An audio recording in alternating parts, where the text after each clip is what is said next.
नमस्कार दोस्तों, जो हम लोग अपने पूर्वावलोकन सीरीज स्टार्ट किए थे, आज उसका ये छठवां लेसन है। इसमें हम छठवां वीडियो है।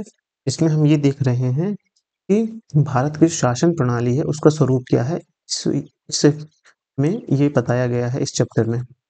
राजतंत्र यह शासन का प्राचीनतम स्वरूप है, जिसमें शासन की शक्ति एक व्यक्ति में समाहित होती है। राजतंत्र में एक राजा होता है और समस्त शक्तियों का जो संसाधन और स्रोत होता है वो राजा से में ही निहित होता है।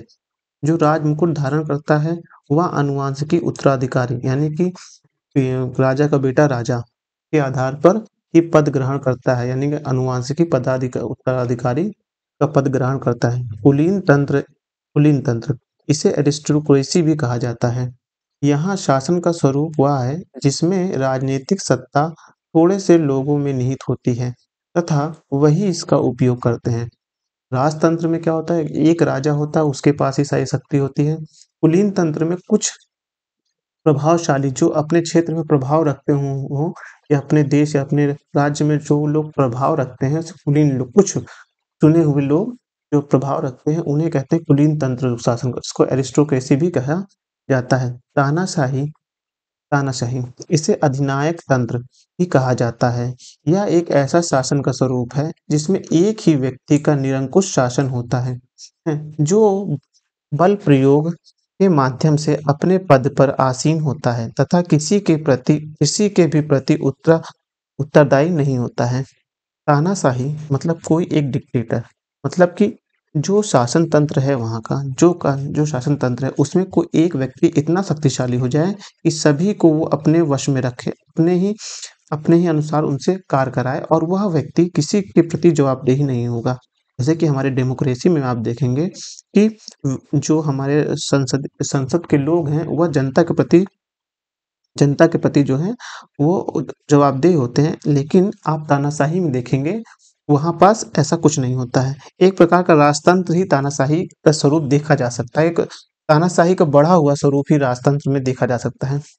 प्रजातंत्र वर्तमान समय में शासन का सबसे अधिक लोकप्रिय स्वरूप प्रजातंत्र है। ध्यातव्य है कि प्रजातंत्र वह वह विद्यमान होता है जहाँ जनता में सत्ता निहित होती है। कहने का मतलब ये है प्रजातंत्र, यहाँ प्रजा यानी कि प्रत्येक लोग के पास, हाँ, तो प्रत्येक लोग के पास वहाँ पर शक्ति हो, ऐसे उसे डेमोक्रेसी कहते हैं।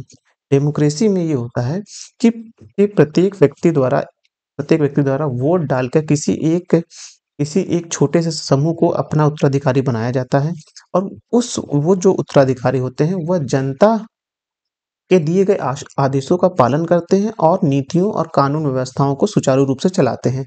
इसे ही डेमोक्रेसी कहते हैं।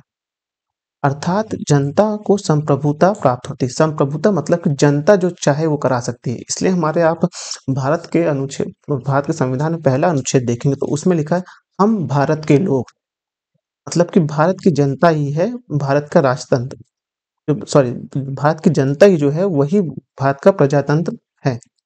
प्रजातांत्रिक या लोकतांत्रिक शासन प्रणाली में कई रूप होते हैं, जिसमें प्रमुख हैं संघात्मक शासन और एकात्मक शासन। इन शासन प्रणालियों को व्यवहारतः संसदीय शासन प्रणाली या अध्यचात्मक शासन प्रणाली के रूप में जाना जाता है। संसदीय शासन प्रणाली किसकी विशेषता है? संसदीय शासन प्रणाली हमारे भारत की विशेषता है। वहीं अध्यचात्मक शासन प्रणाली आप देखेंगे अमेरिका की व्यवस्था है। राज्य के महत्वपूर्ण तत्व हैं संप्रभुता, जनता, भूभाग तथा सरकार या सत्ता। किसी भी राज्य का अनिवार्य तत्व संप्रभुता होती है। किसी भी राज्य का अनिवार्य तत्व संप्रभुता होती है। संप्रभुता वो होती है कि उस क्षेत्र, जो एक क्षेत्र है, जैसे भारत का एक क्षेत्र है, उसमें भारत के क्षेत्र द्वारा प्रत्येक निर्णय का, प्रत्येक अपने कार्य के लिए जो हम खुद के लिए ही वो कार्य करते हैं, किसी के आदेशानुसार कोई कार्य नहीं करते हैं, उसे ही संप्रभुता कहते हैं। यानी कि अपनी प्रभुता, यानी कि जनता की प्रभुता जहाँ निकल के आए वही संप्रभुता कहलाती है। इसके बिना कोई भी राज्य की श्रेणी में नहीं आ सकता है, क्योंकि राज्य का एक एक महत्वपूर्ण तत्व ये होता है, राज्य का अपना एक भूभाग हो, साथ ही राज्य की जो जनता हो, वो अपने निर्णयों को अपने अनुसार चला सके, इसे ही संप्रभुता कहते हैं। इसीलिए कहते हैं राज्य की श्रेणी में नहीं आता, जनता राज्य की श्रेणी में इसके बिना कोई भी राज्य राज्य की श्रेणी में नहीं आता, यानी संप्रभुता सबसे इम्पोर्टेंट है।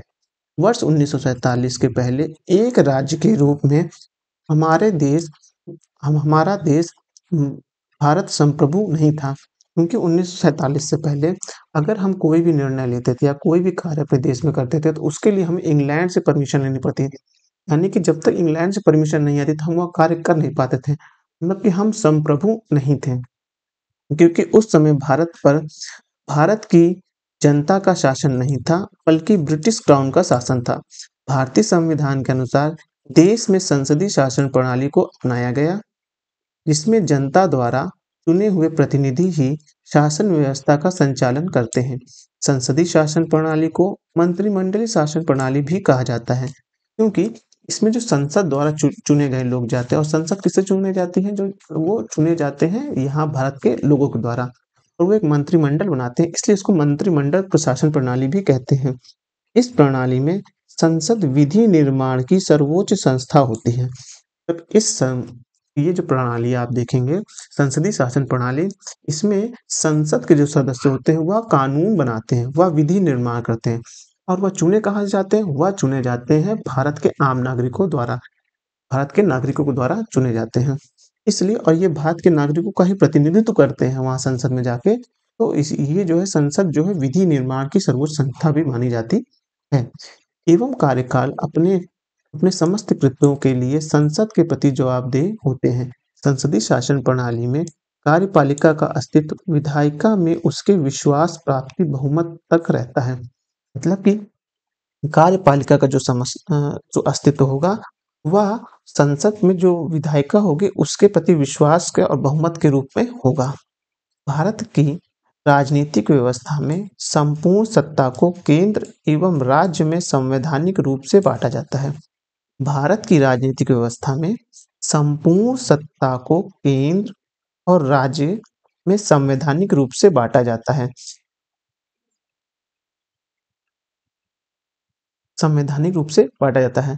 7वीं अनुसूची देखेंगे, जिसमें लिखा गया है ना, राज्य के विषय, केंद्र के विषय, समर्थित सूची। तो वो जो राजनीतिक व्यवस्था में सत्ता का हस्तांतरण जो होगा, सत्ता को वो कैसे बटेगी, वह संवैधानिक रूप में बटेगी। कैसे संविधान में? संविधान में 7वीं अनुसूची में प्रत्येक वर्ग का, यानी कि केंद्र का अलग कार्य निर्धारित किया गया, राज्य का अलग कार्य निर्धारित किया गया है। यहाँ सर्वोच्च सत्ता जनता में निहित होती है, क्योंकि जो संसद में विधि बनाने वाले लोग हैं वह जनता के द्वारा डायरेक्ट चुने जाते हैं, इसलिए यहाँ सर्वोच्च सत्ता जनता में निहित होती है। और भारतीय प्रशासनिक राजनैतिक व्यवस्था विशुद्ध रूप से एक लोकतांत्रिक गणराज्य है। मतलब कि इसमें कहना ये चाह रहा है कि और भारतीय प्रशासनिक और राजनीतिक, यानी कि प्रशासनिक जो प्रशासन करने वाले वो, और राजनीतिक स्वरूप क्या होगा, वो व्यवस्था विशुद्ध रूप में एक लोकतांत्रिक गणराज्य है। मतलब यहाँ चुना गया व्यक्ति भेजा जाता है। अध्याचात्मक शासन प्रणाली में इसे हम राष्ट्रपिता शासन प्रणाली के नाम से भी जाने जाते हैं, में समस्त कार्यपालिकी शक्ति वास्तविक रूप में राष्ट्रपति में निहित होती है। जैसे आप संसदीय शासन प्रणाली में देखेंगे, समस्त शक्ति जो होगी वह जनता में निहित होगी, वहीं अध्याचात्मक शासन प्रणाली में समस्त शक्ति जो होगी राष्ट्रपति में निहित हो गया।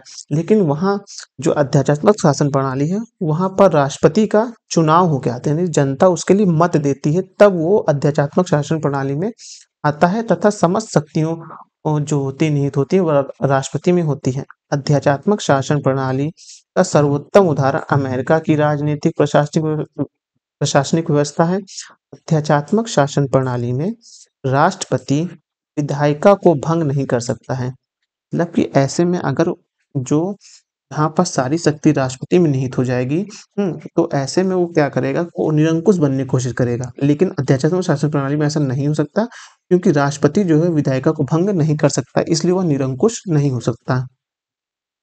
अध्याचात्मक शासन प्रणाली में सत्ता केंद्रीकृत होती है। जो इसमें जो अध्यात्मक शासन प्रणाली अमेरिका में, वहाँ सत्ता केंद्रीकृत होती है, मतलब कि राष्ट्रपति में ही सारी शक्ति निहित होती है, इसलिए सत्ता उसी में केंद्रीकृत होती है। राष्ट्रपति ही कार्यपालिका का प्रमुख होता है। अध्यात्मक शासन प्रणाली में राष्ट्रपति अपने मंत्रियों के चुनाव में स्वतंत्र होता है और मंत्रियों के चयन में व्यवस्थापिका की भूमिका नाम मात्र की होती है। यहाँ कहना ये चाह रहा है, जो आध्यात्मिक शासन प्रणाली होती है, उसमें जैसे राष्ट्रपति चुन के आ गया, तो वो अपने जो मंत्रिमंडल का स्वरूप जो गठन करेगा, वह किसी भी व्यक्ति को अपने मंत्रिमंडल में शामिल कर सकता है। वो किसी तरह से चुना हुआ या जनप्रतिनिधि नहीं भी हो सकता है, हो भी सकता है, दोनों हो सकता है। इसे एक शब्द और से जाना जाता है, इसे किचन कैबिनेट भी कहा जाता है। भारतीय संविधान की प्रस्तावना में प्रयुक्त वाक्य हम भारत के लोग यह स्पष्ट करते हैं कि भारत में सत्ता का एकमात्र स्रोत क्या है? जनता है, जो प्रतिनिधित्व का निर्वाचन सत्ता संचालन हेतु करती है। अतः भारतीय लोकतंत्र में जनप्रतिनिधियों को जनता के सेवक का दर्जा प्राप्त होता है। मतलब भारतीय लोकतंत्र में जो हमारे जनप्रतिनिधि चुने जाते हैं, उन्हें क्या कहा जाता है?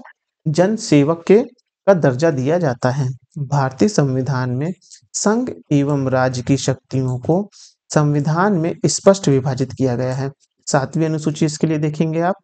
इसलिए भारतीय संविधान की परिसंघ भी कहा जाता है। इसलिए भारतीय संविधान को एक परिसंघ भी कहा जाता है, यानी कि संघों का संघ में मिला के एक परिसंघ के रूप में भी देखा जाता है। ब्रिटिश संसद को संसदों की जननी कहा जाता है, यानी ब्रिटिश पार्लियामेंट में देखेंगे 1211 में सबसे पहले वहाँ इस तरह के डेमोक्रेसी का कुछ कुछ स्वरूप देखने को मिलेगा। फिर वहीं जब आप 15वीं शताब्दी में भी आएंगे, तो वहां भी आप कुछ ऐसे बदलाव दिखेंगे जो वर्तमान संसद से प्रेरित रहेंगे। इसलिए ब्रिटिश संसद को संसदों की जननी भी कहा जाता है। ब्रिटेन में परंपराओं के अनुरूप आवश्यकता कानून बनाते हुए प्रशासनिक व्यवस्था का संचालन किया जाता है।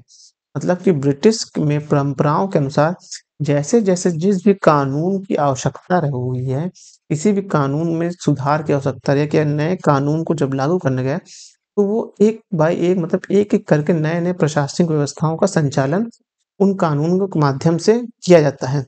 ब्रिटेन में कहते हैं कि वहाँ लिखित संविधान नहीं है, यह शब्द गलत है। वहाँ लिखित संविधान है, लेकिन कहीं भी संविधान का एक संग्राहक नहीं है, एक जगह इकट्ठा करके या एक बुक में लिखा नहीं गया। जैसे हमारे भारतीय संविधान में देखेंगे, तो वो एक बुक में लिखा गया है।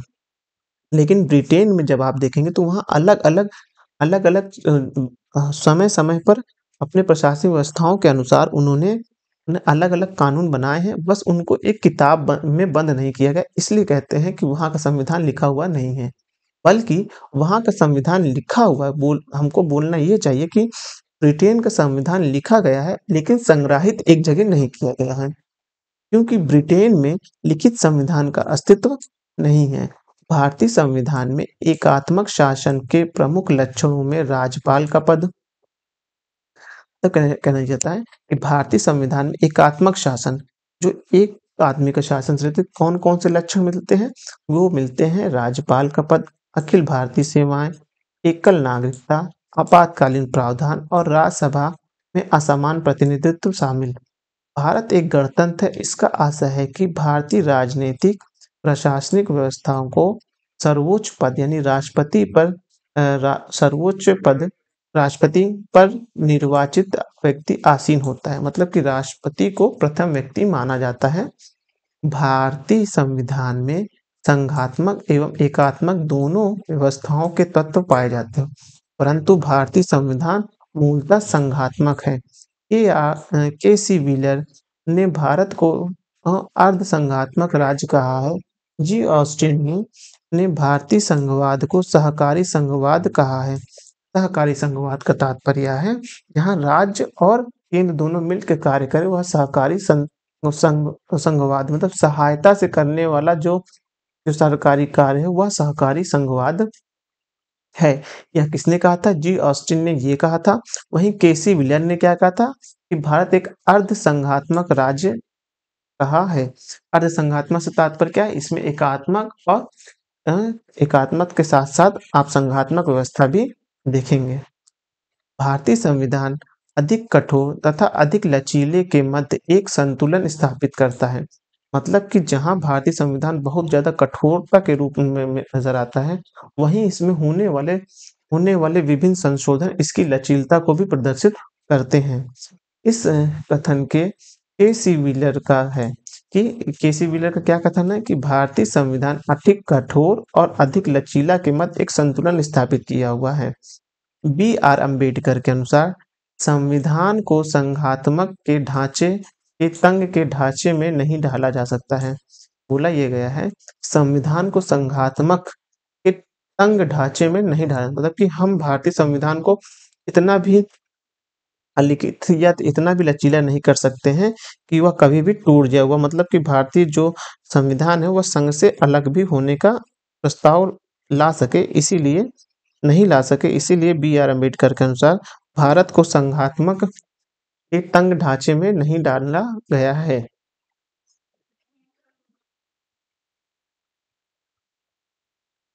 पहला प्रश्न देख लेते हैं। निम्नलिखित में से कौन सा राज्य शब्द को सर्वोत्तम रूप से परिभाषित करता है? मतलब इसमें से जो राज्य की परिभाषा सर्वोत्तम, मतलब सभी सही हैं लेकिन इसमें सबसे अच्छा कौन है, ये सारे ऑप्शन में देखना है। पहला ऑप्शन है व्यक्तियों का एक समुदाय जो बिना किसी बाह्य नियंत्रण के एक निश्चित भूभाग में स्थानीय रूप से निवास करता है और जिसकी एक संगठित सरकार है, वह राज्य है। यह पहला ऑप्शन है। दूसरा ऑप्शन है एक निश्चित भूभाग के राजनीतिक स्वरूप में संगठित लोग जो स्वयं पर शासन करने, कानून एवं व्यवस्था बनाए रखने, अपने अनैसर्गिक अधिकारों की रक्षा करने तथा अपने अपने जीविका के साधनों की सुरक्षा रखने का अधिकार रखते हैं, वह एक राज्य है। पहला ऑप्शन। दूसरा है बहुत से व्यक्ति जो एक निश्चित भूभाग में बहुत लंबे समय तक, ये ध्यान रखिएगा लिखा हुआ है लंबे समय तक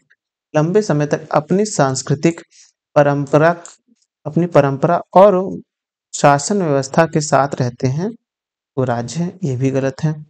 एक निश्चित भूभाग में स्थानीय रूप से रह रहे समाज जिनकी एक केंद्रीय प्राधिकरण तथा केंद्रीय प्राधिकरण के प्रति उत्तरदायी कार्यपालिका का एक स्वतंत्र न्यायपालिका हो, यह भी नहीं है। ऑप्शन नंबर एक आप देखेंगे, यहाँ लिखा हुआ है व्यक्तियों का एक समुदाय, यानी कि एक समुदाय जो बिना किसी बाह्य नियंत्रण, मतलब कि अपनी संप्रभुता के लिए, बाह्य नियंत्रण नहीं होगा मतलब वो संप्रभु होगा, और एक निश्चित भूभाग में, मतलब कि उनका एक अपना निश्चित भूभाग, जैसे भारत मान लीजिए ये यहाँ की जनता हो गई। हाँ, इनका एक निश्चित भूभाग है, ये पूरा भूभाग है नीचे, जो निश्चित पूरा भूभाग है वो कहना चाह रहा है। निश्चित भूभाग है में स्थायी रूप से निवास करती है और जिसको एक संगठित सरकार है, तब वहाँ यहाँ की जनता यहाँ निवास करती, साथ ही एक संगठित सरकार हो क्या होगा, राज्य होगा। तो पहला ऑप्शन जो है वह सही है। राज्य यानी स्टेट शब्द एक राजनीतिक संगठन या संगठनों को संदर्भित करता है जिसका तात्पर्य एक निश्चित भूभाग में स्थानीय रूप से निवासी संप्रभु व्यक्तियों के समुदाय हैं।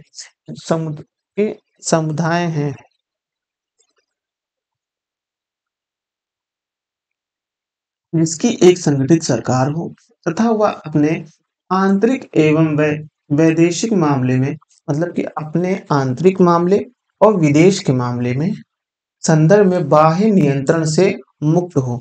यही अगर हम आजादी से पहले देखेंगे तो हमारा जो भारतीय शासन प्रणाली थी वह इस तरह की संप्रभु नहीं थी, यहाँ के लोग इस तरह के संप्रभु नहीं थे, वह अपने आंतरिक मामले और विदेशी मामले के लिए ब्रिटिश क्राउन पर निर्भर थे। वस्तुतः राज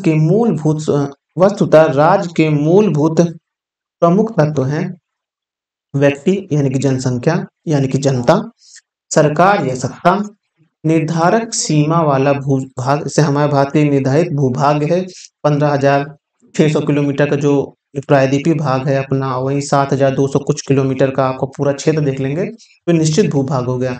और संप्रभु हैं हम अपने विदेशी संबंध बनाने में हम अपने अलग-अलग राज्यों के साथ कैसे संबंध बनाते हैं, इसके लिए हम संप्रभु हैं। अर्थात अपने घरेलू व बाह्य निर्णय के संदर्भ में स्वतंत्र हूँ। किसी भी किसी भी राज्य का अनिवार्य तत्व संप्रभुता होती है और इसके बिना कोई भी राज्य राज्य की श्रेणी में नहीं आ सकता है।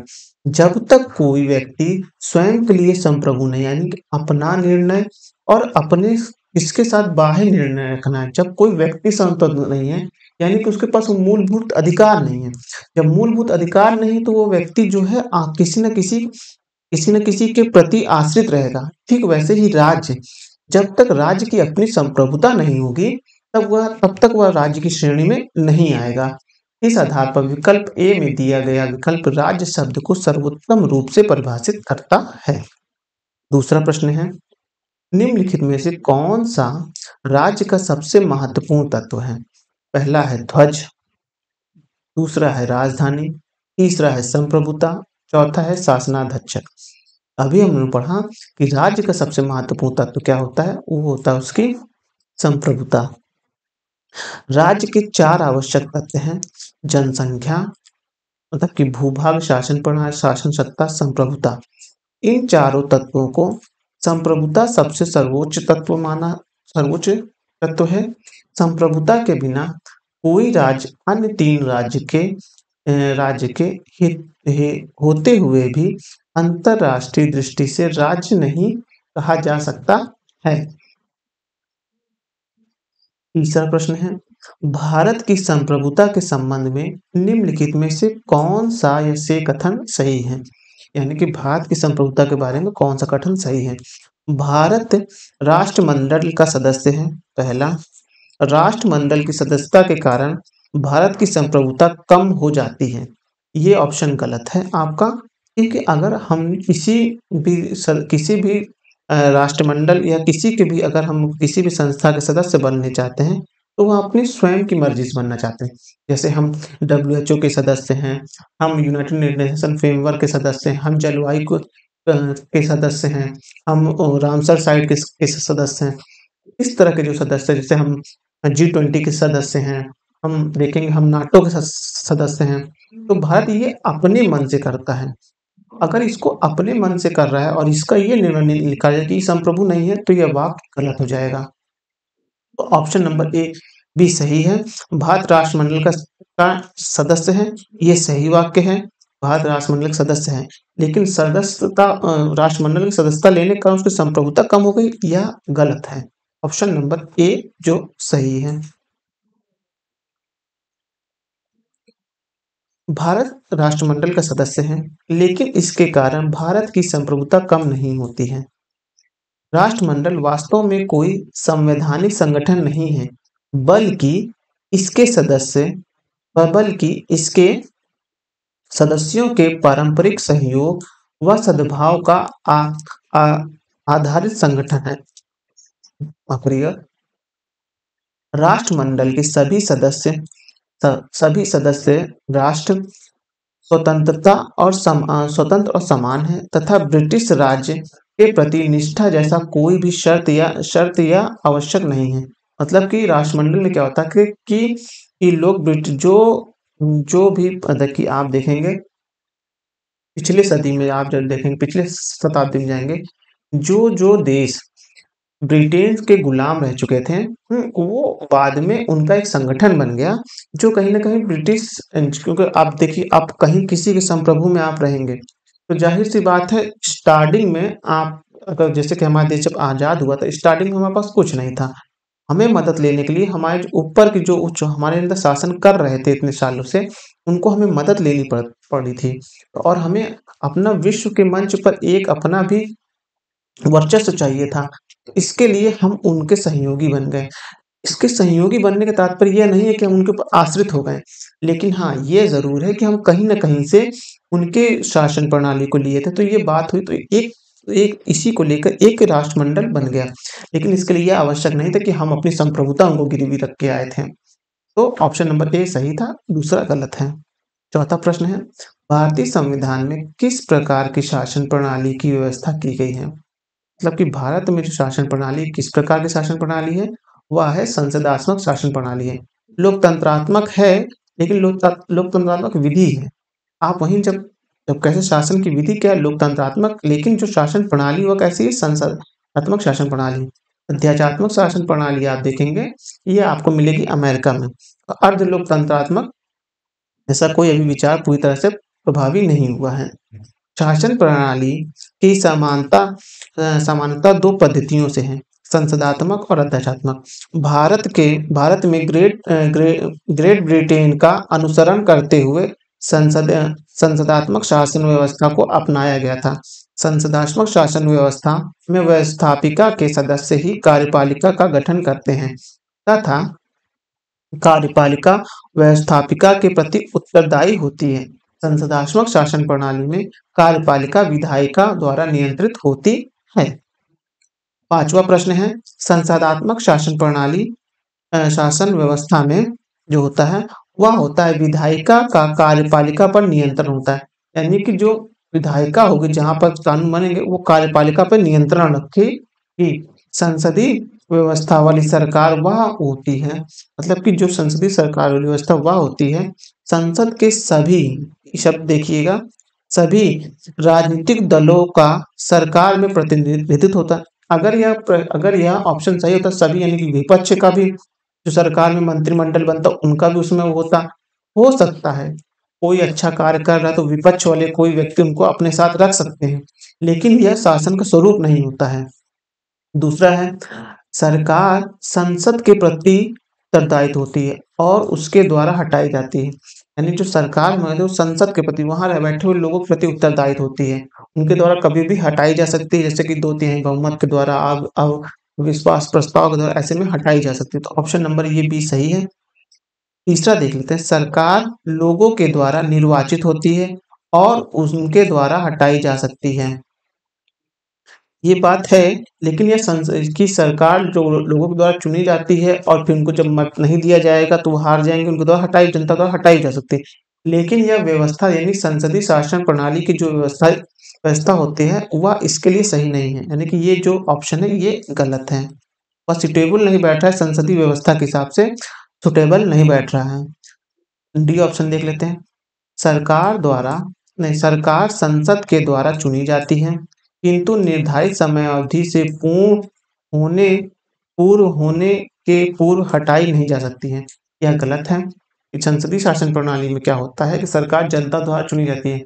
अगर जनता नहीं चाहती कि अब ये शासन करें या ये हमारा प्रतिनिधित्व करें तो जनता राइट टू रिकॉल जैसे कुछ प्रावधान हैं या तो अविश्वास प्रस्ताव द्वारा जो है अपना प्रस्ताव वापस ले सकती है और जो केंद्र की सरकार या राज्य की सरकार हो उनको हटा के नई सरकार का गठन कर सकती है। यह संसदीय शासन प्रणाली का स्वरूप नहीं है, ये एक क्रिया विधि है, इसलिए ऑप्शन नंबर डी भी गलत है।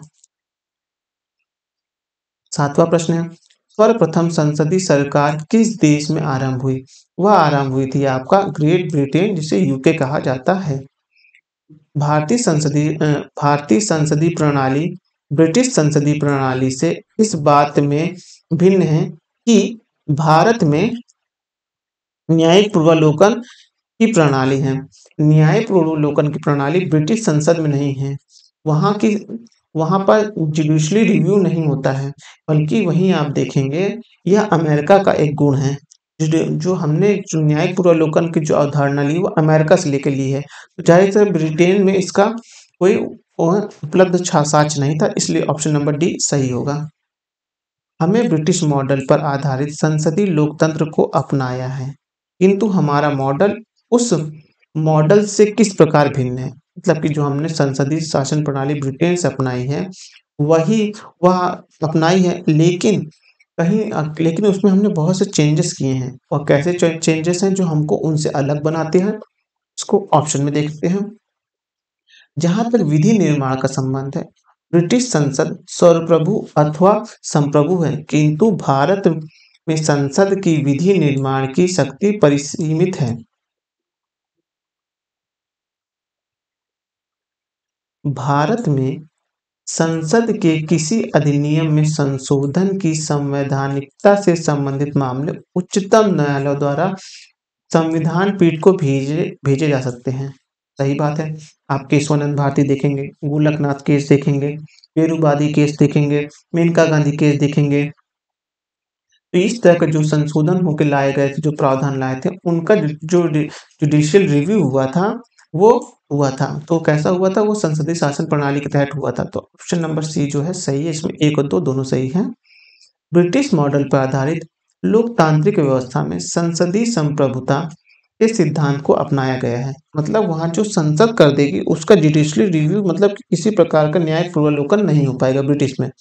तथा वहाँ संसद ही सर्वोच्च विधि विधि प्राधिकरण है, जो कि किसी विधि का सृजन या किसी विधि का समापन कर सकती है। दूसरी ओर भारतीय मॉडल में संवैधानिक सरकार की व्यवस्था है, जिसके तहत संसद की विधि निर्माण की शक्ति लिखित संविधान द्वारा परिसीमित है। केशवानंद भारतीवाद 1973 में दिए गए ऐतिहासिक निर्णय में उच्चतम न्यायालय ने यद्यपि संविधान संसद की संविधान में संशोधन करने की शक्ति को स्वीकार किया था, तथापि यह भी निर्धारित किया कि संविधान की मूल संरचना या सारे ढांचे में परिवर्तन करने वाला कोई संशोधन संसद द्वारा नहीं किया जा सकता। इस का कथन 1 सही है। कथन 2 के बारे में देख लेते हैं क्या सही है। क्योंकि भारत में संसद के किसी अधिनियम के संशोधन की संवैधानिकता से संबंधित मामले उच्चतम न्यायालय द्वारा संविधान के अनुच्छेद 145(3) में गठित के तहत गठित की जाने वाली संविधान पीठ को भेज सकते हैं। तो संविधान पीठ का गठन किससे होता है? वो अनुच्छेद 145(3) से संविधान का पूर्वावलोकन करने के लिए, संविधान की संवैधानिकता की जांच करने के लिए किसी प्रावधान की जो पीठ गठित होती है, वो कैसे इस आर्टिकल के थ्रू होती है? वो 145(3) के तहत होती है। अनुच्छेद 145(3) में प्रावधानित है कि जिस मामले में संविधान के निर्वाचन के बारे में विधि का कोई सारवान प्रश्न अंतर्लौकिक होता है, उसका विनिश्चित करने के प्रयोजन के लिए बैठने वाले न्यायाधीशों की संख्या न्यूनतम 5 होगी। इसी इसे ही संविधान पीठ के द्वारा भी अभिहित किया जा सकता है। न्यूनतम 5 लोग होंगे। जब भी इस तरह के कोई भी पीठ का गठन होगा, वह हमेशा विषम संख्या का होता है। अधिकांशतः कह सकते हैं 99% 99% क्या होता है, वो विषम संख्या में होता है। विषम संख्या में होने का तात्पर्य यह होता है कि जब भी किसी प्रकार का निर्णय लिया जाएगा तो वो बहुमत के आधार पर लिया जाएगा। हालाँकि कोशिश ये रहती है कि किसी भी विधि के निर्माण के लिए हमें सबकी सहमति आवश्यक हो, सबकी मंजूरी आवश्यक हो, लेकिन विवाद की स्थिति उत्पन्न ना हो, इसलिए हम लोग वोटिंग कराते हैं। वोटिंग में अगर सम संख्या रहेगी, मान लीजिए जैसे 4 हो गया, 6 हो गया, जब इस तरह की संख्या रहेगी, तो मान लीजिए 4 जज बैठे हैं, 2 किसी फैसले के पक्ष में अपना वोट कर दिए, 2 विपक्ष में, तो हमेशा टाई हो जाएगा। अगर वहीं 6 पे रहे, 3 कोई पक्ष में किसी वाद को, कोई विपक्ष में उसके बाद में वोट कर दिया, तो हमेशा कंट्राडिक्शन की स्थिति उत्पन्न होगी। अगर हम विषम संख्याओं को लेंगे, तो 5, 7, 9, 11, 13 ऐसे लेंगे, तो अगर मान लीजिए हमने 5 लोगों के एक बेंच बनाई किसी चीज़ का पूर्वावलोकन करने के लिए, अगर उसमें हम देखते हैं कि 3 जज किसी भी वाद के पक्ष में वोट करते हैं और 2 विपक्ष में, तो हमेशा पक्ष वाले वोट को सही माना जाएगा। इसलिए, और ना ऐसा नहीं है कि विपक्ष वाले के जो वोट किए रहेंगे उनकी बात लिखी जाएगी, लेकिन जो बहुमत के आधार पर जो फैसला लिया लिया जाएगा, वह मान्य होगा। 10वां प्रश्न देखते हैं। निम्नलिखित में से कौन-सी भारतीय संविधान की विशेषता नहीं है? मतलब कि भारत के संविधान की व्यवस्था नहीं है। संसदात्मक सरकार भारत की विशेषता है। स्वतंत्र न्यायपालिका ये भी भारत की व्यवस्था है। संघात्मक सरकार ये भी भारत की व्यवस्था है। संघात्मक एक शब्द ये देखिए, यहाँ पर आपका हमेशा यूनियन लिखा रहेगा, यूनियन, यूनियन लिखा रहेगा। ये आपका यूनियन शब्द प्रेरित कैसे, ये कनाडा से प्रेरित आपको नज़र आएगा। लेकिन अध्यचात्मक शासन प्रणाली कहाँ की है? वह आपकी यूएसए की है, यूएसए, जिसे हम अमेरिका भी कहते हैं, वहाँ से ये प्रेरित है। भारतीय राजनीतिक पद्धतियों के बारे में निम्नलिखित में से कौन सही है? तो वह सही है पद्धति की सरकार, मतलब कि जनप्रतिनिधित्व की सरकार। भारत में संसदीय प्रणाली की सरकार है, क्योंकि मंत्रिपरिषद लोकसभा के प्रति उत्तरदायी होता है। मंत्रिपरिषद यानी कि जो हम लोकसभा में जो विजित सरकार होगी, उसके जो मंत्री होंगे, उसमें मंत्रिपद जो होगा कैसे होगा? वो लोकसभा, वो जवाब देगा किसको? लोकसभा में बैठे विपक्ष दल और अपने दल के लोगों को जवाब देगा। इसलिए मंत्रिपरिषद जो होती है लोकसभा के प्रति उत्तरदायी तो होती है। संसदीय शासन, इसका एक एक्सप्लेनेशन देख लेते हैं। भारत में संसदीय प्रणाली की सरकार है, क्योंकि मंत्रिपरिषद लोकसभा के प्रति उत्तरदायित्व है। यानी कि इस चीज को लिखा किसमें? 75(3) में लिखा गया है। संसदीय शासन प्रणाली को मंत्रिमंडल व्यवस्था में भी कहा जाता है।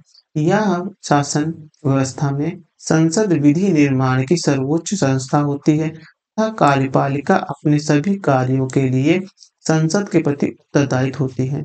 कार्यपालिका के सदस्य संसद के सदस्य होते हैं और कार्यपालिका तभी तक सत्तारूढ़ या कार्यरत रहती है जब तक उसे संसद यानी लोकसभा का विश्वास प्राप्त रहता है। संसदीय स्वरूप के शासन का प्रमुख लाभ यह है कि कार्यपालिका विधानमंडल के प्रति उत्तरदायी बनी रहती है।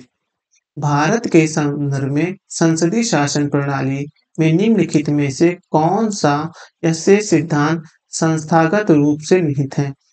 हाँ, ऑप्शन नंबर 1 देखेंगे। मंत्रिमंडल के सदस्य संसद के सदस्य होते हैं, मतलब कि जो मंत्रिमंडल के सदस्य होंगे वह संसद के सदस्य होंगे, ये अनिवार्य है। जब तक मंत्रियों को संसद का विश्वास प्राप्त रहता है, तब तक ही वे अपने पद पर बने रहते हैं, ये भी सही है। अगर अविश्वास प्रस्ताव पारित हो जाता है, तो वो अपने पद पे कैसे बने रहेंगे? हालाँकि इसके इस वाक्य के गंभीरता मतलब और डेप्थ में जाके सोचेंगे, तो हाँ, अविश्वास प्रस्ताव जब पारित होता है, सरकार भले ही गिर जाती है, लेकिन वह सरकार तब तक सरकार बनी रहती है जब तक नई लोकसभा गठित नहीं हो जाती, तब तक वह अपने उसी रूप से कार्य का संचालन करेगी। जैसे ही नया पद जो या नया मंत्रिमंडल या नई पार्टी जैसे शपथ ग्रहण करेगी, उसके बाद ही क्या कहते हैं वो सत्ता से उतरती, वो जो पहले की सत्ता पे आसीन जो जनप्रतिनिधि रहते हैं, वह अपना पद छोड़ते हैं। ऑप्शन नंबर ए सही हो गया। राज्य का राज्य का अध्यक्ष ही मंत्रिमंडल का अध्यक्ष होता है, यह गलत है। राज्य का अध्यक्ष मंत्रिमंडल का अध्यक्ष हो भी सकता है, नहीं हो सकता है। अनुच्छेद 75(3) में उल्लेखित है कि मंत्री बिना संसद सदस्य बने 6 माह से अधिक अपने पद पर नहीं रहेंगे, अर्थात मंत्रिमंडल का सदस्य संसद के सदस्य होते हैं। मंत्रिपरिषद सामूहिक रूप से लोकसभा के प्रति उत्तरदायित्व होती है, 75(3) में लिखा हुआ है। भारतीय इसलिए कथन 2 सही है, क्योंकि लोकसभा संसद का भाग है। भारत में राज्य यानी कि राष्ट्र का अध्यक्ष राष्ट्रपति होता है, जबकि मंत्रिमंडल की अध्यक्षता प्रधानमंत्री द्वारा करते हैं। संसद की संसदीय व्यवस्था के विषय में निम्नलिखित में से कौन सा तत्व सही है? और सही वो है कि विधायिका एवं कार्यपालिका दोनों स्वतंत्र होते हैं। हाँ, ये है। और आप देखेंगे सॉरी मतलब कि विधायिका जो है कार्यपालिका दोनों स्वतंत्र होते हैं। नहीं, कार्यपालिका विधायिका के प्रति उत्तरदायित्व होती है, तो ये गलत हो गया। विधायिका न्याय प्रणाली के प्रति जवाबदेह होती है, ये गलत हो गया। विधायिका कार्यपालिका के प्रति जवाबदेह, ये नहीं, तो कार्यपालिका विधायिका के प्रति जवाबदेह होता है। राष्ट्रपति न्याय प्रणाली के प्रति जवाबदेह होता है। हाँ, ये सही आपका है कि न्याय प्रणाली से व्यवस्था के पीछे वो जवाबदेह होता है। विकल्प नंबर ई सही है कि उपयुक्त में 2 से इसमें से एक से अधिक।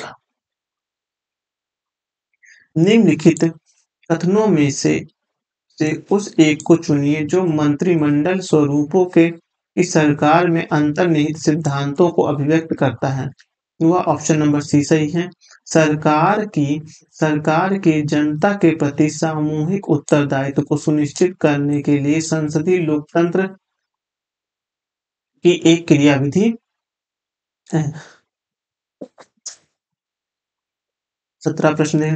राष्ट्रपति पद्धति में समस्त कार्यपालिका की शक्ति निहित होती है। वह होती है राष्ट्रपति में निहित होती है। भारत राष्ट्रपति में निहित होती है। भारत में राजनीतिक व्यवस्था के मूल लक्षण हैं। जो मूल लक्षण आप देखेंगे वह है, यह एक लोकतांत्रिक गणराज्य है। इसमें संसदीय शासन प्रणाली है। सर्वोच्च सत्ता भारत की जनता में निहित है। आर्टिकल 1 देखेंगे। यह एक एकीकृत शक्तियों का प्रावधान करती है। ये गलत है। ऑप्शन नंबर जो बी होगा आपका सही हो जाएगा। सभी निम्नलिखित कथनों पर विचार कीजिए। भारत एक लोकतांत्रिक राज्य व्यवस्था है, सही है। भारत एक प्रभुत्व संपन्न राज्य है, सही है। भारत को लोकतांत्रिक समाज है, सही है। भारत एक कल्याणकारी राज्य है, ये भी सही है। निम्नलिखित में से कौन सी विशेषता भारतीय अ, भारतीय राजतंत्र की नहीं है? वह नहीं है सत्तावादी सरकार जो है भारतीय शासन प्रणाली का स्वरूप नहीं है। केंद्र सरकार और राज्य सरकार को प्राधिकारियों प्राप्त होते हैं, वह होते हैं भारतीय संविधान से। संवैधानिक सरकार का आशय क्या है? कोई सरकार जो संविधान की सीमाओं से परिबद्ध हो, वो क्या कहलाएंगी? आपकी संवैधानिक सरकार कहलाएंगी। निम्नलिखित कथनों पर विचार कीजिए।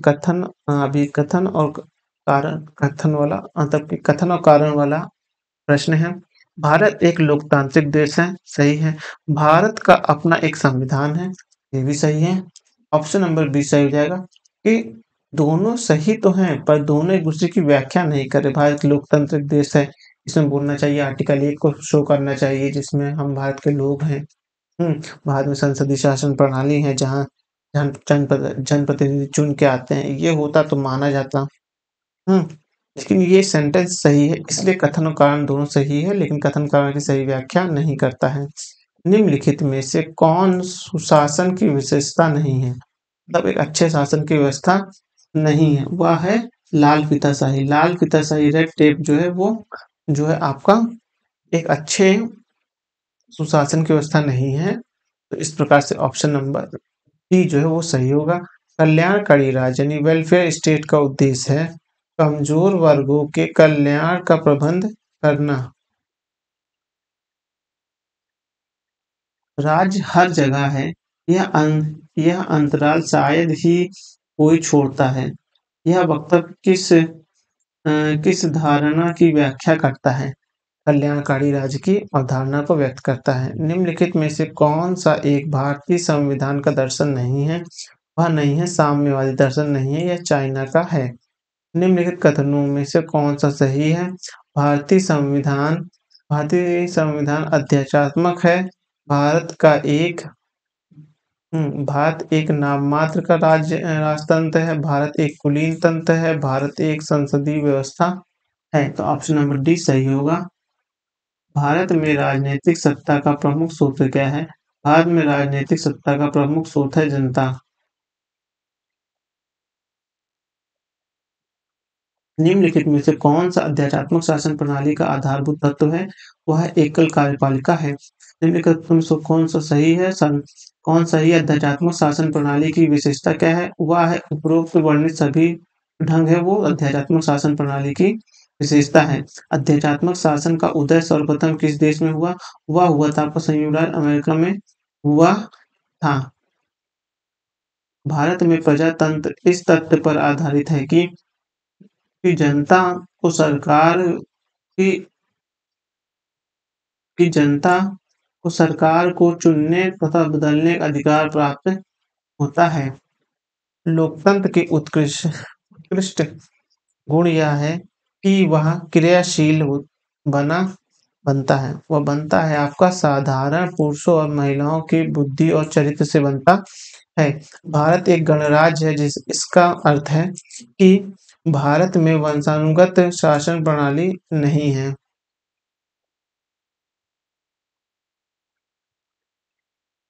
भारत एक गणतंत्र है जिसमें अंतर्निहित है राज्य का अध्यक्ष निर्वाचित राज्य का अध्यक्ष निर्वाचित होता है।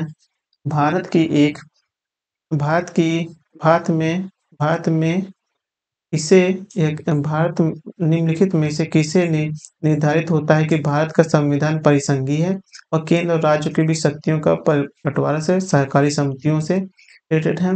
भारतीय संविधान कैसा है? भारतीय संविधान ना ही कठोर और अंशतः लचीला है।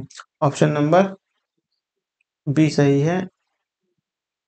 भारत का भारत के संसदीय शासन प्रणाली एवं ब्रिटिश में संसदीय शासन प्रणाली में अंतर का बिंदु निम्नलिखित में से कौन है? वह है न्यायिक समीक्षा है। निम्नलिखित कथनों में से कथन कार्यों का प्रश्न है। निम्न भारत के संविधान में एक संघीय प्रणाली की प्रावधान है। उसमें एक बहुशक्तिशाली केंद्र की रचना की गई है। उसमें एक बहुशक्तिशाली केंद्र की रचना की गई है। तो ऑप्शन नंबर बी सही होगा।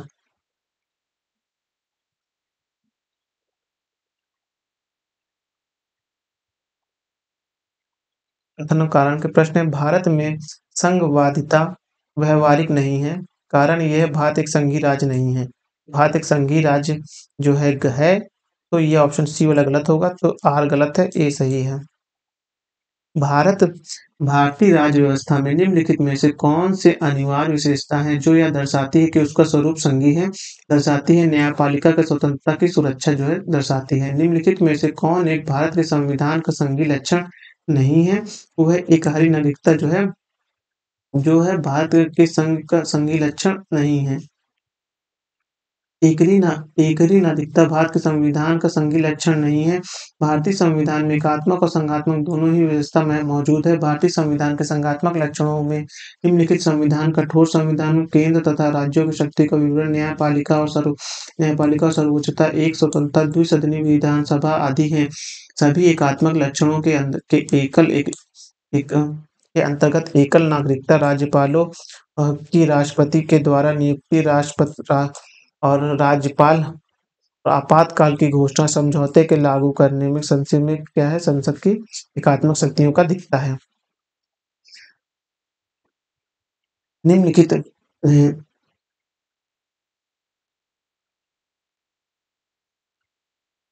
भारतीय संघीय व्यवस्था में कौन सा एक एकात्मक तत्व पाए जाते हैं? तो लिखित संविधान है। हाँ, कठोर संविधान है। संविधान की सर्वोच्चता है, राज्यपाल की नियुक्ति है, शक्तियों का विकेंद्रीकरण है, राज्य विधेयक पर राष्ट्रपति की स्वीकृति है। हाँ, संवैधानिक संकट है, एक सर्वोच्च न्यायालय है। तो ऑप्शन नंबर डी जो है उपयुक्त में से कोई नहीं। ये सभी संघीय जो है एकात्मक के लक्षण नहीं है। विकल्प डी सही उत्तर है। दिए गए सभी तत्वों में से क्रम संख्या 4, 6 और 7 पर आधारित तत्व ही भारतीय परिसंघीय व्यवस्था के एकात्मक तत्व हैं। क्रमशः पहला, दूसरा और तीसरा में उल्लेखित सभी तत्व परिसंघीय व्यवस्था के अनिवार्य तत्व हैं। क्रम संख्या 5 पर उल्लेखित तत्व को यदि हम शक्तियों में विभाजित में पर्यायवाची के रूप में ले तो यह तत्व परिसंघीय व्यवस्था का कारक कारक तथा तत्व कारक तत्व अर्थात सर्वाधिक आधारभूत तत्व है। परिसंघीय व्यवस्था के अन्य सभी तत्व इसी तत्व से निकले हैं। हमारी राज्य व्यवस्था आधिकारिक रूप से परिसंघीय है, परंतु वह संघ सरकार की तरह झुकी हुई है। राज्यपाल की नियुक्ति एवं अन्य कतिपय उपबंध जो है राज्यों में संवैधानिक तंत्र की विफलता उपसंबंधों मतलब अनुच्छेद 356 और 357 समवर्ती सूची और उसके प्रारंभिक विषय पर संघ के अध्यारोपित विधि शक्ति यानी अनुच्छेद 254 राज्य के नाम और भूगोल राज्य क्षेत्र बदलने की साक्षर बदलने की संघ की शक्ति। हाँ, 3 और 4 राज्य की कमज़ोर वित्तीय शक्ति, संविधान संशोधन में राज्य की अपेक्षाकृत निर्बल भूमिका, अनुच्छेद 368 अखिल भारतीय सेवाओं संबंधित संवैधानिक व अन्य विधिक उपबंध, राज्यसभा में राज्यों का असमान प्रतिनिधित्व और संबंधित राज्यों के हित सुनिश्चित करने में राज्यसभा की कमजोर भूमिका जैसे संवैधानिक लक्षण हमारी राज्य व्यवस्था का एकात्मक तत्व है, जिसके कारण हमारा संविधान पूर्ववर्ती संघीय संशोधन को सुभिन्न हो जाता है। इसमें से कौन सा भारतीय संघीय व्यवस्था का एकात्मक तत्व है? ऑप्शन नंबर बी देखेंगे आपको सही है। इसमें बताया गया 2, 3 और 5 राज्यपालों की नियुक्ति एकात्मक है। ठीक है। तीसरा है राज्यसभा में असमान प्रतिनिधित्व, जो ऊपर ये लिखा हुआ है असमान प्रतिनिधित्व, और 5वां अखिल भारतीय सेवाएं। ये तीनों चीज जो है वो एकात्मक लक्षण के प्रभाव में है। भारत में संघीय व्यवस्था से संबंधित निम्नलिखित कथनों में से कौन सा कथन सही है? तो इसमें संविधान शासन की मूल संरचना के लिए एक संघीय व्यवस्था की प्रस्तावना करता है, पहला है। दूसरा है एकात्मक झुकाव का उसमें सशक्त मिश्रण है, दूसरा है। तो इस प्रकार से दोनों ऑप्शन जो है आपके सही, ऑप्शन नंबर बी सही हो जाएगा। कथन और कारण के प्रश्न है। भारत का राष्ट्रपति परोक्ष निर्वाचित होता है। कथन है कारण ये है भारत में संसदीय प्रणाली में गणतंत्र के साथ जोड़ा गया है। तो दोनों सही। गणतंत्र में क्या होता है? गणतंत्र में जो अध्यक्ष होता है देश का वो चुना जाता है, और वो कैसा चुना जाता है देखेंगे। परोक्ष यानी कि प्रत्यक्ष रूप से नहीं जनता से प्रत्यक्ष रूप से नहीं चुना जाता है, अप्रत्यक्ष रूप से चुना जाता है। इसलिए ऑप्शन नंबर 1 सही है। कथन और कारण के प्रश्न है। 48वां राजनीतिक दल लोकतंत्र के जीवित रखते हैं, क्योंकि लोग खराब शासन के लिए सामान्यतः राजनीतिक दलों को कोसते हैं। ऑप्शन नंबर ए सही है। भारत में दल विहीन प्रजातंत्र किसने प्रस्तावित किया? वह प्रस्तावित किया था महात्मा गांधी और जयप्रकाश नारायण ने प्रस्तावित किया था। कथन और कारण के प्रश्न है। भारत की संघात्मक संरचना का मुख्य उद्देश्य इसकी बहुआयामी विविधता में एक राष्ट्र का निर्माण करना और राष्ट्रीय एकता को सुनिश्चित करना था, क्योंकि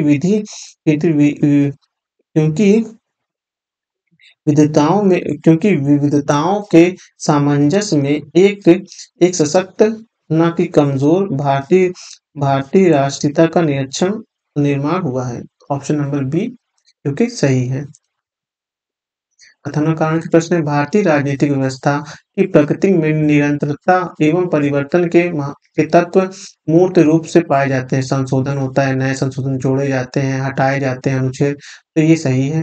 हाँ, कारण क्या है? भारतीय राजनीतिक व्यवस्था में निम्न राजनीतिक दल जो है आपके निम्न राजनीतिक दल कार्यशैली जैसे आधुनिक शैली, परंपरागत शैली और संत शैली के तत्व समाहित हैं। ऑप्शन नंबर ए सही है। कथन है महिलाएं, दलित, निर्धन एवं अल्पसंख्यक समूह भारत में लोकतंत्र की सबसे बड़ी दावेदारी है। हाँ, भारत में लोकतंत्र अधिक आत्मसम्मान की कामना का वाहक बनकर उभरा है। इसमें भी ऑप्शन नंबर ए सही कथन कारण दोनों सही है, उसकी सही व्याख्या भी करता है। भारतीय संविधान में वृहत होने के कारण है।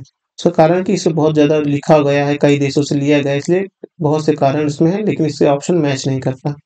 निम्नलिखित में से कौन सा तत्व सही है, कौन सा कथन सही है? हाँ, संयुक्त राज्य अमेरिका में सरकार की संघीय प्रणाली है। ये देखिएगा निम्नलिखित में कौन सा कथन सत्य है? संयुक्त राज्य अमेरिका में सरकार की संघीय प्रणाली है। भारत में सरकार की संघीय और एकात्मक दोनों प्रकार की प्रणाली है। फ्रांस में सरकार की संघीय प्रणाली है। पाकिस्तान में प्रधानमंत्री की नियुक्ति वहां की जनता द्वारा होती है। ए नंबर ऑप्शन में सही बता रहा है। अमेरिका के संविधान में संघीय प्रणाली के स्पष्ट उल्लेख हैं। भारत के संविधान में भारत को राज्यों का संघ बताया गया है, किंतु संविधान के कतिपय प्रावधान राज्यों की अपेक्षा केंद्र को ज्यादा शक्तिशाली बनाने पर जोर देता है। इससे कुछ विवाद भारत के संविधान को संघात्मक एवं एकात्मक प्रणाली का मिश्रण बनाते हैं, किंतु भारतीय संविधान एकात्मक शासन प्रणाली का लक्षण लिए हुए आत्मशासन का लक्षण लिए हुए मूल रूप से संघीय संशोधन ऐसे माना जाना उचित है। 55वां प्रश्न देखते हैं, निम्नलिखित में से कौन सा एक भारतीय संघ द्वारा राज्य पद्धति की विशेषता नहीं है? वह विशेषता नहीं है कि यह सहसंबंध होने वाले इकाइयों के बीच एक सहमति का परिणाम है। कथन और कारण के प्रश्न है। कथन है, भारतीय संघात्मक व्यवस्था को अर्ध संघात्मक कहा जाता है क्योंकि भारत में एक स्वतंत्र न्यायपालिका है जिसे न्यायिक पूर्वावलोकन का अधिकार है। ऑप्शन नंबर बी वाला सही है। दोनों कथन और कारण मतलब दोनों ही सही है वाक्य, लेकिन कथन उसका सही उल्लेख नहीं करता है। कथन और कारण के भी प्रश्न है। भारतीय संविधान अर्ध संघात्मक है। भारतीय संविधान कैसा है? अर्ध संघात्मक संविधान है। क्योंकि भारतीय संविधान ना तो संघात्मक है ना ही एकात्मक है। ऑप्शन नंबर 1 सही है। अर्ध संघात्मक मतलब ही यही होता है।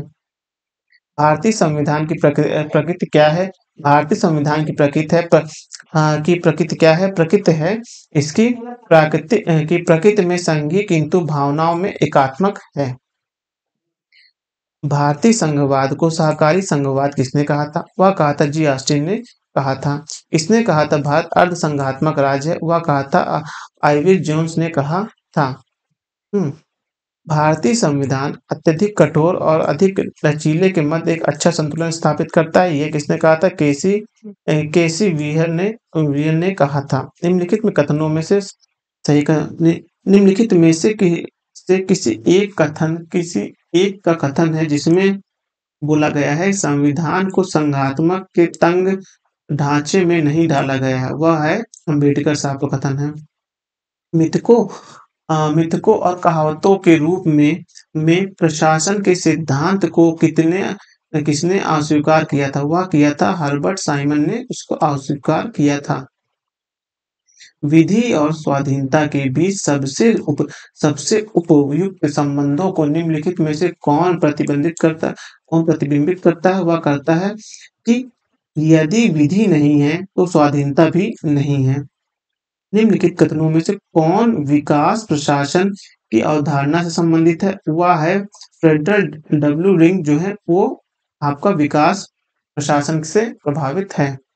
निम्नलिखित में से कौन सा एक चिंतक लोक प्रशासन तथा निजी प्रशासन में समानताओं का समर्थन करता है? वह है हेनरी फेवल है। यदि हमारी सभ्यता विफल होती है तो यह मुख्यतः शासन के ध्वस्त होने के कारण होती है। यह है डब्ल्यू.सी. डानहम के द्वारा है। गणतंत्री अवधारणा से संबंधित निम्नलिखित में से कौन सा एक सही नहीं है? वह है सर्वोच्च शक्ति एक राजा के समान यानी एक ही व्यक्ति में निहित हो। प्रश्न है, निम्नलिखित में से कौन विधि के शासन के प्रमुख लक्षणों के रूप में माना जाता है? वह माना जाता है शक्तियों का परिसीमन, विधि के समझ क्षमता और जो है स्वतंत्र और नागरिक अधिकार जो है वो आपका विधि के शासन के रूप में देखा जाता है। निम्नलिखित कथनों पर विचार कीजिए। संवैधानिक सरकार वह है जो राज्यों की सत्ता में हित में व्यक्ति की स्वतंत्रता का प्रभावकारी प्रतिबंध लगाए। यह नहीं है, यह संवैधानिक सरकार नहीं है, क्योंकि अगर उसकी स्वतंत्रता पे नागरिक की स्वतंत्रता पे ही जब किसी प्रकार का प्रतिबंध लगा दिया जाएगा तो वह संवैधानिक कैसे होगा? दूसरा प्रश्न, जो व्यक्ति की स्वतंत्रता के हितों में राज्य की सत्ता पर प्रभावकारी प्रतिबंध लगाए वही है। इसका बी वाला ऑप्शन सही है।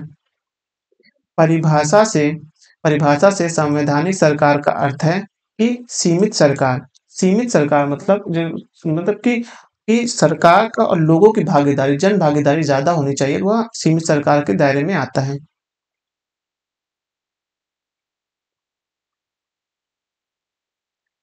72वां प्रश्न है, राज्य व्यवस्था के संदर्भ में निम्नलिखित में से किस एक को आप स्वतंत्रता के संवैधानिक उपयुक्त व्याख्या के रूप में स्वीकार करते हैं? वह है स्वयं को पूर्णतः विकसित करने का अवसर जो है वह जो है ये जो है राज्य के अधिकारों के हैं स्वतंत्रता की सबसे अच्छी परिभाषा के रूप में है कि व्यक्ति स्वयं का विकास कर सके किसी बाह्य प्रतिबंध के अभाव में।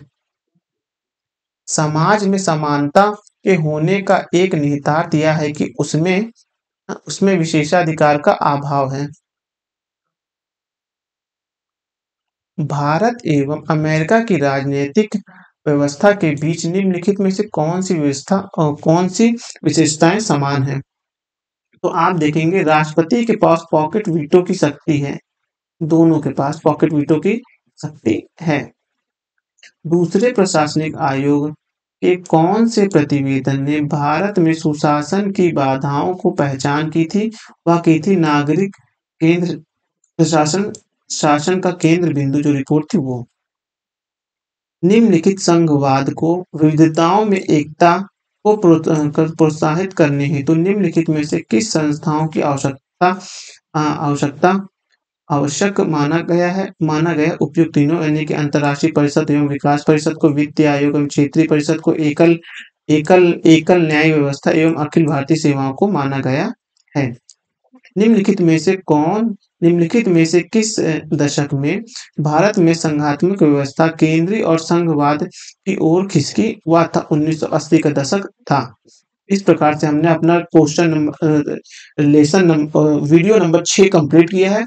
आगे का वीडियो में जिसमें हम देखेंगे राष्ट्रीय प्रतीक देखेंगे, तो वह लेक्चर नंबर मतलब वीडियो नंबर हमारा 7 होगा। अगर आपको हमारे वीडियो पसंद आ रहे हों, तो हमारे चैनल को सब्सक्राइब करें और वीडियो को लाइक करें। धन्यवाद।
नमस्कार दोस्तों।